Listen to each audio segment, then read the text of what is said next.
Good morning and welcome to Practical Christian Lessons. We are going to be going through the Wisdom of Solomon, and we're going to start with the prologue. You guys on the shorts, go ahead and go to the channel when this is done, or right now, and find the full video with the read-through, and we'll have a little bit of introduction. The prologue is actually in the book, but before chapter 1. First, as with prologue, just a little bit of history. This is written by Jesus ben Sirach, and it is not Jesus Christ. This was written roughly 2nd century BC. Jesus was just a much more common name back then. And, unsurprisingly, there were a bunch of people named Jesus. And it follows in the Proverbs tradition. If you went through our Daily Reflections on Proverbs series, which there is still a playlist for on the channel, go check that out. There's going to be a lot of similar sounds here. And like I said, you guys on the short, go to the video and get some more thoughts. As for everybody else here, and sorry, I'm definitely a little winded. I just got home, just got sat down. We're going. But just a reminder on, at least for us Protestants, right, the view of the canon that most Protestants take. Even if you don't necessarily take the closed canon view, you'll take the accepted book view rather than the disputed books. And the disputed books are just the books that throughout church history have not had a consensus and a large agreement on if they're actually in the status of scripture or not. And this just kind of puts them in this other place of still good to read. They're spiritual food no matter what. Even for the people who didn't accept them as the same level as what we now call the canon, what we now call scripture. They didn't put them in the same status as the other books. They still saw these books as worth reading to feed your soul, to help in your sanctification, to help you just grow in your following of Christ. Even if it's not scripture, it'll still educate you. It'll still give you things to reflect on. It'll still point you towards God, just like reading a commentary or reading a daily devotional, right? Listening to a pastor's sermon, on and on and on. And then I'm just going to read the prologue. This one, there probably won't be much commentary on. Just one more note, and it will come up in the Wisdom of Sirach, and I'll bring it up when it does. It not being part of the canon means that this is not one of the books that we derive doctrine from. And there were plenty of people in the early church who took this exact same view, that because it was one of the disputed books, we can't derive our doctrine from it. And doctrine being that which is binding on the faith of a Christian. That's just a general definition. There's tons of other definitions, plenty of nuance to add to that. But just for briefness sake, we'll get to this prologue now.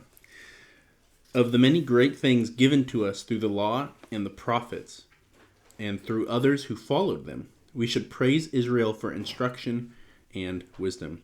Not only should those who read gain understanding, but also those who love learning should be able to help outsiders understand both through speaking and writing.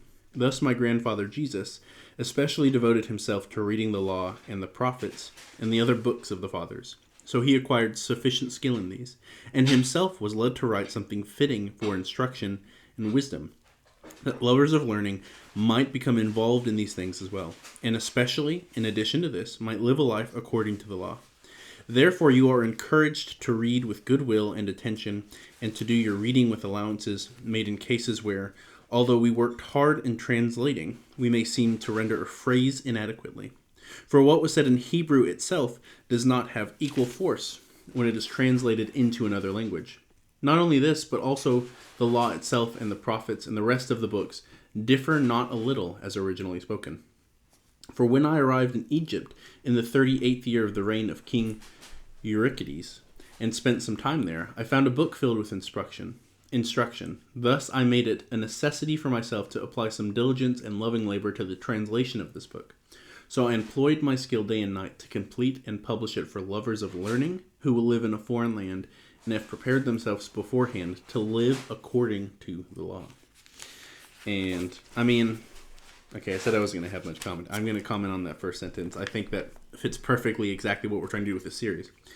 Of the many great things given to us through the law and the prophets and through others who followed them, so different from the law and the prophets, which is, to cut short the Old Testament, we should praise Israel for instruction and wisdom. Not only should those who read gain understanding, but also those who love learning should be able to help outsiders understand both through speaking and writing. I think that's just a beautiful thought there as I throw this pen. And one of my theories I do like about this book is that these were originally like lectures, written in Hebrew and then were later translated. I don't know how true that theory is, and I am certainly not an expert on the historical context of these books in the small details like that. I haven't looked at everyone's arguments for it, but I'm sure that, for me that would be an interesting read. Maybe it would be for you guys as well. But with that, I can't wait to jump into the series. In the next videos, you guys will probably see me wearing the same clothes several times in a row, because with how I'm trying to set up my recording schedule now, is I'll record my videos in like one sitting, so I can then work on them all at the same time. Well, it's all fresh, and then will hopefully allow me to have more time as the days go on to edit them, to make sure everything's right, and to set up more time for like the bigger, longer form videos as well. So my hope is trying to change my recording schedule to where I'm recording in bulk will allow me to put even more work into the short form and the long form videos and make them better and better for you guys. That's my hope. God willing, that'll work out. And if not, I hope you guys still enjoy them. I'm trying my best here. I'm hoping that I'm putting out good stuff for you guys. You guys have a wonderful day, and God bless.